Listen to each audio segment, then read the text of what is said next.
A lot of us talk of merit-based admission process. But do you know that every rich and powerful person in this country will find a way of getting into the best institution that you have by paying the money? And I'm not talking of private institutions, I'm talking of public institutions. And this typically happens in law. Even medical, you actually have people who can afford to pay the fees, getting into a decent institution and getting there. But there the fee for public institutions is lesser. But when you come to private institutions, the fee is higher, even in medical.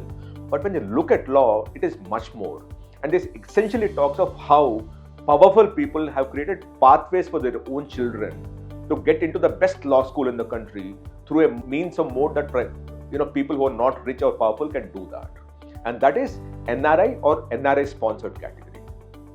Only in law, only in public institutions, I'm saying, NLUs have NRI sponsored category to, as they say, augment the resources, which means an institution which is funded by the government of India is trying to earn 50 lakh rupees more by messing around with the merit structure of that institution.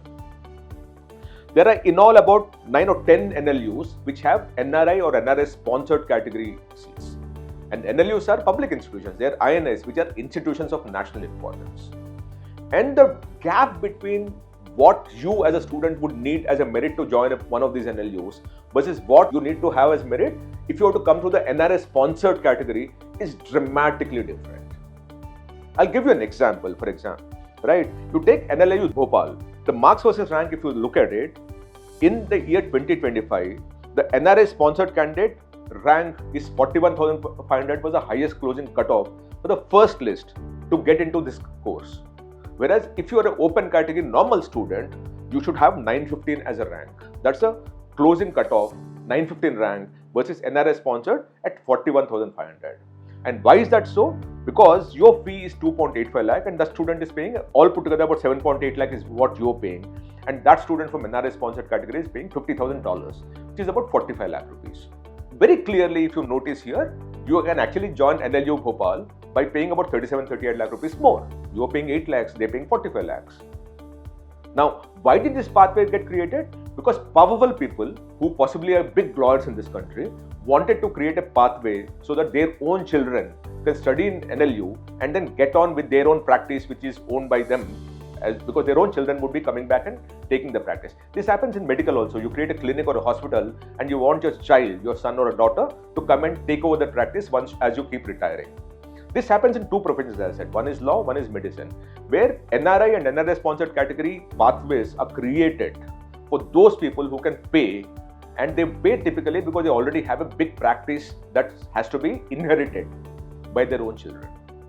So when I have the list in front of me, the kind of disparity or the kind of gap that's opened up between NRI sponsored with against your own open category I'm saying, I'm not even getting a reserved category, open category is dramatically sharp.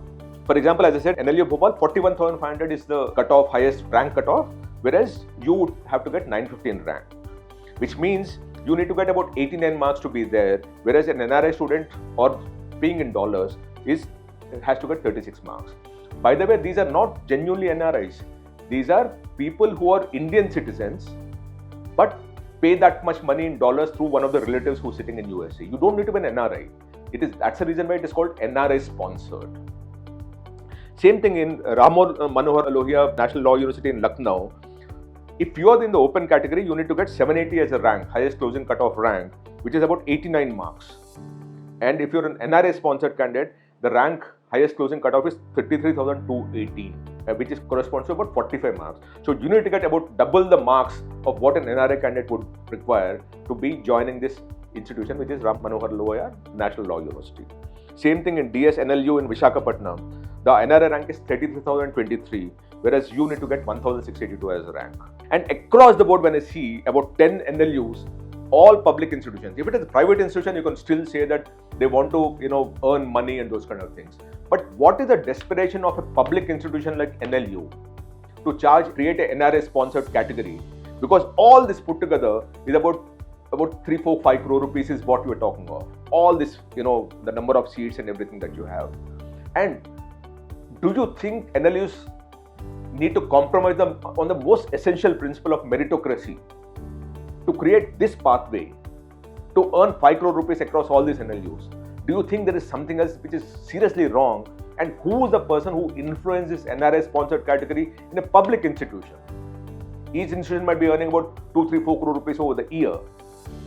Do you think that is what a state, a government of India must be doing to create this kind of a category just to feed those powerful and people who would be able to pay their way into getting into an NLU, whereas you are contesting, you are competing, and you don't have that seat?